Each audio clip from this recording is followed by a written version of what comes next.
दोस्तों real life के heroes के बारे में हम सब कुछ जानते हैं। उनके बारे में हमें सारी इन्फॉर्मेशन होती है, जैसे वो क्या पहनते हैं, क्या खाते हैं, कैसे उठते हैं और कैसे बैठते हैं। और हम उनकी लाइफ में इतना इंटरेस्टेड होते हैं कि हम ये तक जानते हैं कि कौन किसको डेट कर रहा है और किसका किसके साथ ब्रेकअप हुआ। हालांकि इसमें कुछ गलत है भी नहीं और मेरा कोई अधिकार बनता भी नहीं कि मैं इस चीज को गलत बोलूं, लेकिन बुरा तब लगता है कि जब हमें रियल लाइफ हीरोज के बारे में पता तक नहीं होता। और इससे ज्यादा बुरा तब लगता है जब हमें उत्तराखंड के जो ग्रेटेस्ट लीडर, उत्तराखंड की जो महान विभूतियां हुई हैं, जिन्होंने उत्तराखंड का नाम न केवल भारत में बल्कि पूरे विश्व में रोशन किया, उनके हमें नाम तक पता नहीं होते। तो इस सीरीज के माध्यम से मैं आप तक उत्तराखंड के जो ग्रेटेस्ट लीडर हुए हैं, उत्तराखंड के जो रियल लाइफ हीरोज हुए हैं, उनकी मोटिवेशनल और इंस्पिरेशनल कहानी पहुंचाता हूं। और यह आपके लिए एग्जाम के साथ साथ जानकारी की लिहाज से भी बहुत ज्यादा महत्वपूर्ण है। दोस्तों पहले भाग में मैंने आपको वीर गब्बर सिंह नेगी जी के बारे में बताया था और आज मैं बात कर रहा हूं उत्तराखंड के वीर सपूत के बारे में, जिन्हें मात्र 24 वर्ष की अल्पाई में फांसी की सजा दे दी गई, जिन्होंने ब्रिटिशर्स के सामने झुकने से इंकार कर दिया और फांसी की सजा को स्वीकार किया। वह पहाड़ से आते थे और पहाड़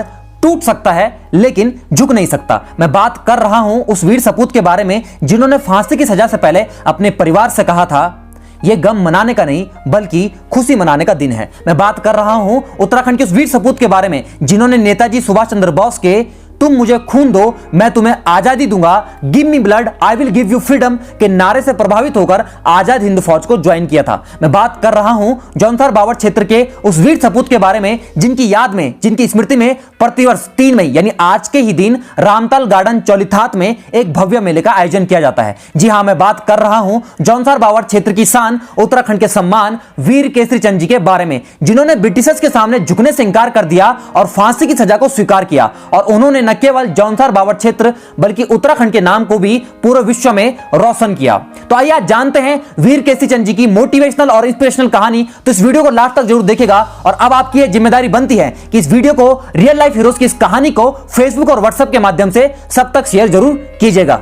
तो दोस्तों इस कहानी की शुरुआत होती है 1 नवंबर 1920 को देहरादून जनपद के पर्वत क्षेत्र के क्यावा गांव से, जहां पर वीर केसरी चंद जी का जन्म हुआ था। इनके पिता का नाम पंडित शिवदत्त था और माता का नाम रायवेली था। अब देखिए बचपन में क्या हुआ, इनकी माताजी की मृत्यु हुई जब ये मात्र 3-4 महीने के थे। इनके पिता इनको पढ़ा लिखाकर बड़ा अफसर बनाना चाहते थे। प्रारंभिक शिक्षा विकासनगर से प्राप्त की और उसके पश्चात देहरादून चले गए और 1938 में देहरादून के डीएवी कॉलेज से हाई स्कूल की परीक्षा पास की और इंटरमीडिएट की जो तैयारी है वो वहीं से जारी रखी। देखिए नेतृत्व के गुण इनमें पहले से ही थे और ऐसे मैं कहानी को मजेदार या फिर इंटरेस्टिंग बनाने के लिए नहीं बोल रहा हूं, बल्कि ऐसे बहुत से किस्से सुनने को मिलते हैं जब इन्होंने अंग्रेजों से बहस की थी और पढ़ाई के साथ साथ खेलों में इनकी बहुत रुचि थी। वॉलीबॉल हो गया, फुटबॉल हो गया, कबड्डी हो गया, इन टीम के ये कप्तान भी रहे और यह पढ़ाई के साथ साथ कांग्रेस की सभाओं और कार्यक्रमों में भी भाग लेते थे। अब इनकी लाइफ का टर्निंग पॉइंट आया। हुआ यह कि 10 अप्रैल 1941 को ये royal Indian army service corps के नायब सूबेदार पद पर भर्ती हो गए। अब देखिए उन दिनों सेकेंड वर्ल्ड वॉर चल रहा था और इन्हें 29 अक्टूबर 1941 को मलाया के युद्ध के मोर्चे पर तैनात किया गया। हालांकि इन्हें जापानी सेना द्वारा बंदी बना लिया गया। अब जैसा कि आप जानते हैं आजाद हिंद फौज के निर्माण के लिए नेताजी सुभाष चंद्र बोस जापान गए थे और नेताजी सुभाष चंद्र बोस के तुम मुझे खून दो मैं तुम्हें आजादी दूंगा, give me blood I will give you freedom के नारे से प्रभावित होकर ये भी आजाद हिंद फौज में शामिल हो गए।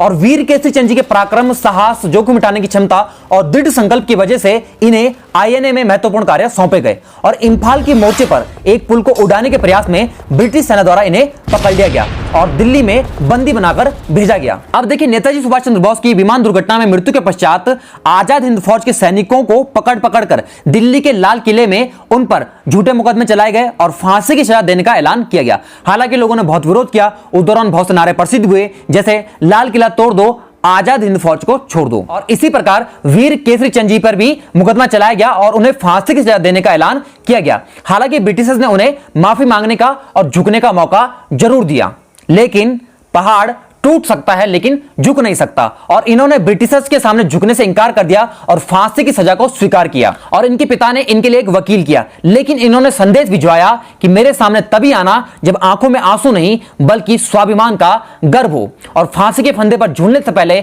इन्होंने अपने परिवार से कहा था, यह गम मनाने का नहीं बल्कि खुशी मनाने का दिन है। और 3 मई 1945 को यह वीर सपूत 24 वर्ष 6 माह की अल्पायु में भारत माता की जय, जय हिंद के नारे लगाते हुए फांसी के फंदे पर झूल गए और हमेशा हमेशा के लिए अमर हो गए। इनकी आखिरी इच्छा थी कि देश जल्द से जल्द आजाद हो जाए और इनके कफन के लिए खादी वस्त्र का प्रयोग किया जाए। दोस्तों सरकारें चाहे इनके योगदान को भूल गई हों, लेकिन जौनसार बावट क्षेत्र के लोगों ने अपने लोकोक्तियों, लोकगीतों और हारुल के माध्यम से इन्हें सदैव के लिए अमर कर दिया है। और इनकी स्मृति में प्रतिवर्ष 3 मई को देहरादून के चक्राता के पास रामतल गार्डन चौलिथात में एक भव्य मेले का आयोजन किया जाता है, जहां पर लगभग 50,000 लोग सम्मिलित होते हैं। और इस मेले में पछवादून, रवाई, जौनपुर, गढ़वाल, हिमाचल प्रदेश और अन्य जिलों के बहुत से लोग सम्मिलित होने आते हैं। और इस मेले में जौनसारी संस्कृति के बहुत से सांस्कृतिक कार्यक्रम आयोजित किए जाते हैं। इनके सम्मान में डाकपत्थर में एक डिग्री कॉलेज खोला गया है और गांधी पार्क में एक मूर्ति लगाई गई है। दोस्तों जौनसारी लोकगीत हारुल में इनकी शहादत को सम्मान दिया जाता है, जिसके बोल इस प्रकार हैं। सुपल आई थी पीठी है, ताऊ के आई गोई केसरी चंद, जापान की चिट्ठी आई, आपू बाँच केसरी है। दोस्तों अगर किसी को इसका एग्जैक्ट मीनिंग पता हो तो कमेंट बॉक्स में जरूर बताना। तो दोस्तों यह थी रियल लाइफ हीरो शहीद वीर केसरी चंद जी की कहानी, जिन्होंने ब्रिटिशर्स के सामने झुकने से इंकार कर दिया और फांसी के फंदे पर झूल गए। तो दोस्तों हमारा ये जो भारत है, हमें बहुत से लोगों के बलिदान से मिला है और आज संकट की घड़ी में हमें अपने भारत के साथ खड़ा होना है। तो दोस्तों कैसे लगी आपको शहीद वीर केसरी चंद जी की कहानी? अगर कहानी पसंद आई तो इसको लाइक करें, कमेंट करें और इस कहानी को उत्तराखंड की जो रियल लाइफ हीरोज हैं इनकी कहानी को फेसबुक और व्हाट्सएप के माध्यम से ज्यादा शेयर करें, ताकि उत्तराखंड की जो रियल लाइफ हीरो हैं इनकी कहानी सब तक पहुंचे। बहुत बहुत धन्यवाद। जय हिंद, जय भारत, जय उत्तराखंड।